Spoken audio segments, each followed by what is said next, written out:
Kalau dia berdoakan, ya Allah Subhanahu wa Ta'ala, bila sujudku, ibadahku, rukuku, dan semua aktivitas amalia ibadah itu hanya karena menginginkan surgamu, maka jauhkanlah aku dari itu.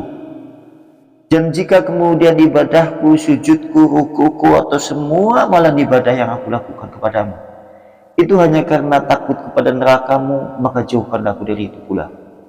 Tapi kemudian jika ibadahku, sujudku, dan semua aktivitas ibadah itu hanya karena cinta kepadamu, maka perjumpakanlah aku kelak denganmu, sekalipun sekejap mata.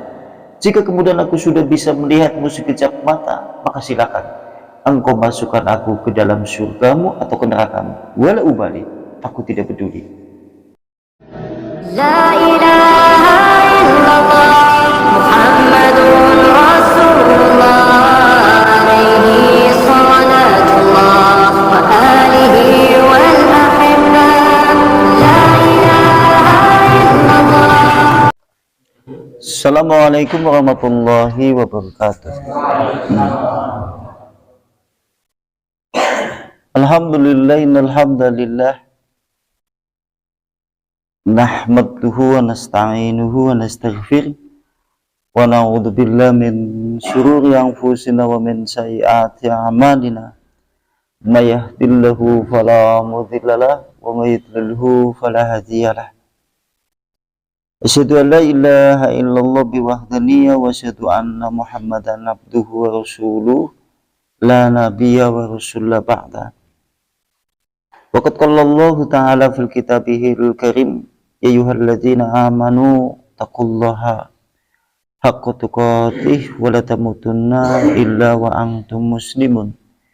Ikhwan wa ikhwah fillah, rahimani rahimakumullah ta'ala jami'an ahlu ta'lim yang semoga senantiasa dirahmati oleh Allah Subhanahu wa ta'ala.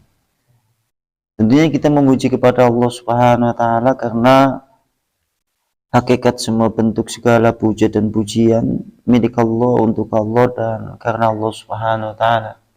Salam dan juga selawat tetap tercurah kepada uswah sekaligus juga qudwah, yaitu Rasulullah sallallahu alaihi wasallam.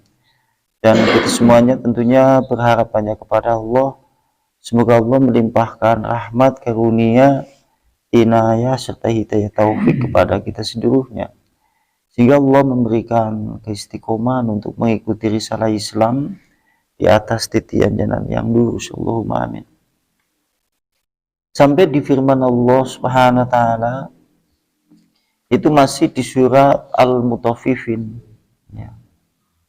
Ayatnya ayat 16 dan 17 sampai ayat itu. Allah Subhanahu wa ta'ala berfirman, yaitu surat Al-Mutaffifin ayat 15 sampai 17. Kalla innahum an rabbihim yawma idil lamahjubun thumma innahum lasalul jahim summa yuqalu hadzal ladzi kuntum bihi tukadzibuna.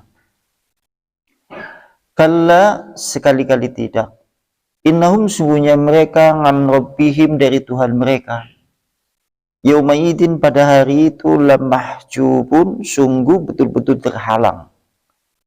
Cuma kemudian innahum, sungguhnya mereka itu, lasolu, sungguh betul-betul mereka masuk al-jahima, menuju neraka jahim.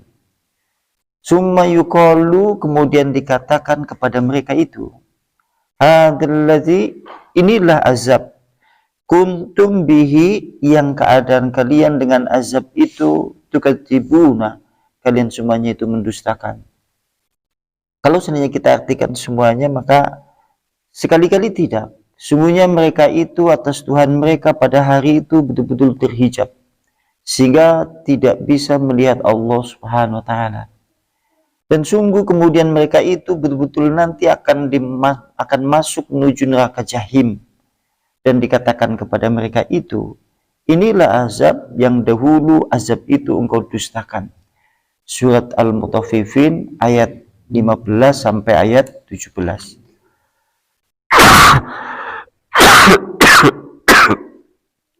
Dan sekarang kita lihat tafsirnya. Allah Subhanahu wa taala berfirman, "Kalla innahum an rabbihim yawma idzil lamahjubun." Kalla, sekali-kali tidak. Sungguhnya mereka atas Tuhan mereka pada hari itu betul-betul terhalang. Maksudnya adalah ailahum yaumal qiyamati manzilun wa nazala sijina. Sesungguhnya mereka itu pada hari kiamat memiliki derajat, di mana derajat mereka akan ditempatkan di dalam neraka sijin. Summahum yaumal qiyamati ma'adzalik mahjubuna naru'iyati rabbihim wa khalaqahum. Di samping kemudian mereka akan dimasukkan menuju neraka jahim, nanti mereka pada hari kiamat bersamaan dengan itu terhalang, tidak bisa melihat Tuhan mereka, padahal Tuhan mereka itulah yang menciptakan mereka. Berarti ini menunjukkan bahwa yang namanya penduduk neraka, kelak di dalam neraka, kelak pada hari kiamat tidak mungkin bisa melihat Allah Subhanahu wa taala. Berbeda nanti keadaannya jika dia adalah orang beriman. Maka orang beriman itu atau penduduk surga pasti bisa melihat Allah Subhanahu wa taala dengan mata kepala telanjang. Makanya yang dimaksud dari kalimat lam mahjubun, mereka masuk neraka lantas kemudian tidak bisa melihat Allah dengan mata kepala telanjang. Makanya dulu kan pernah disinggung, nek biyen ke pernah disinggung doa seorang imam dulu kan ada, yaitu doa di antara imam madhab, itu doanya Imam Ahmad bin Hambal. Kalau dia berdoa kan, ya Allah Subhanahu wa taala, bila sujudku, ibadahku, rukuku, dan semua aktivitas amal dia ibadah itu hanya karena menginginkan surgamu, maka jauhkanlah aku dari itu. Dan jika kemudian ibadahku, sujudku, rukuku, atau semua amalan ibadah yang aku lakukan kepadamu itu hanya karena takut kepada nerakamu, maka jauhkanlah aku dari itu pula. Tapi kemudian jika ibadahku, sujudku, dan semua aktivitas ibadah itu hanya karena cinta kepadamu, maka perjumpakanlah aku kelak denganmu, sekalipun sekejap mata. Jika kemudian aku sudah bisa melihatmu sekejap mata, maka silakan engkau masukkan aku ke dalam surgamu atau ke nerakamu. Wala ubali, aku tidak peduli. Ini doa yang dipanjatkan oleh Imam Ahmad. Masya Allah. Tapi dia pinter di dalam kemudian menyusun kalimat. Karena kita tahu, tatkala dia kemudian masuk ke dalam surga, maka nikmat yang paling tinggi adalah melihat Allah. Ketika kemudian menjadi ahli surga, ketika sudah kemudian bisa melihat Allah, tidak mungkin Allah memasukkan ke dalam neraka. Maka nikmat yang paling tinggi melebihi surga adalah tatkala anda panjenengan semuanya bisa berjumpa dengan Allah dan melihat dengan mata kepala telanjang. Sebagaimana kalau di kitab yang lain, ini kitab yang lain, doa yang senantiasa dipanjatkan oleh Nabi. Nabi tatkala berdoa sering mengajarkan doa itu kepada umatnya. Doa itu adalah Allahumma inni as'aluka ladzatan nadri di wajhik. Ya Allah Subhanahu wa taala, aku memohon kepadamu agar aku bisa lezat melihat wajahmu. Kemudian dan berilah kerinduan untuk senantiasa berjumpa denganmu. Ini doa yang senantiasa dibaca oleh Nabi kita Muhammad Shallallahu Alaihi Wasallam. Doanya simple, tapi menunjukkan makna yang cukup besar. Karena kita tahu hamba Allah puncak dari segala kenikmatan apa saja melebihi surga. Tatkala anda panjenengan semuanya bisa melihat Allah dengan mata kepala telanjang, melebihi nikmat surga apapun. Masya Allah. Pantas Imam Ahmad mendoa seperti itu. Ya jelaslah kalau dia sudah bisa melihat Allah, Allah kan mungkin lepuk namanya neraka. Karena kita tahu penduduk neraka di antara kemudian azab yang lain di antaranya adalah terhalang dari melihat Allah Subhanahu wa taala. Maksudnya seperti itu. Sehingga kalimat di dalam Al-Qur'an kalla innahum ngan rabbihim yauma idzil lamahjubun. Sekali-kali tidak, sungguhnya mereka itu dari Tuhan mereka pada hari itu betul-betul terhalang. Maksudnya Demikian. Dan berikutnya, qala al-imamu Abu Abdillah Asy-Syafi'i, berkata Imam Abu Abdillah Asy-Syafi'i, hadhil ayat ini dalilun ala annal mu'minina yarawnahu mazawajal yawma idin. Ayat ini menjadi dalil petunjuk atas orang-orang yang beriman kelak bisa melihat Allah Subhanahu wa taala pada hari itu.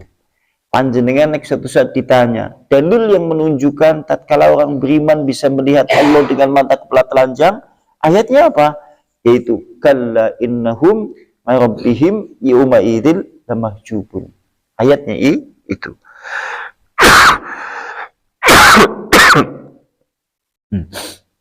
Dan berikutnya, wa hadzal ladzi, dan juga berkata Imam Syafi'i rahimahullahu ta'ala, Imam Syafi'i juga berkata, dalil itu pula menunjukkan fi ghayatil hasani, di dalam bagusnya memahami dalil tadi.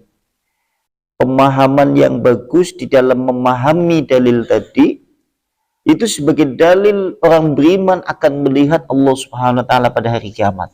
Berdasarkan kemudian ayat tadi, maka menurut Imam Syafi'i, maka ini adalah pemahaman yang baik.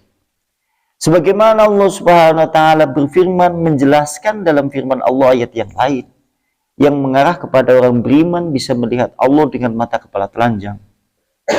Di sana Allah Subhanahu wa ta'ala berfirman, wujuhu yawma idin nadhirah ila rabbiha nadhirah. Surat Qiyamah ayat 22-23. Pada hari itu wajah-wajah nadhirah berseri-seri. Wajah-wajah penduduk surga nanti kemudian berseri-seri. Ila rabbiha, menuju Tuhan mereka atau menuju Tuhannya. Nadhirah, dia melihat. Maka ayat ini juga menunjukkan dalil di mana orang beriman melihat Allah Subhanahu wa ta'ala.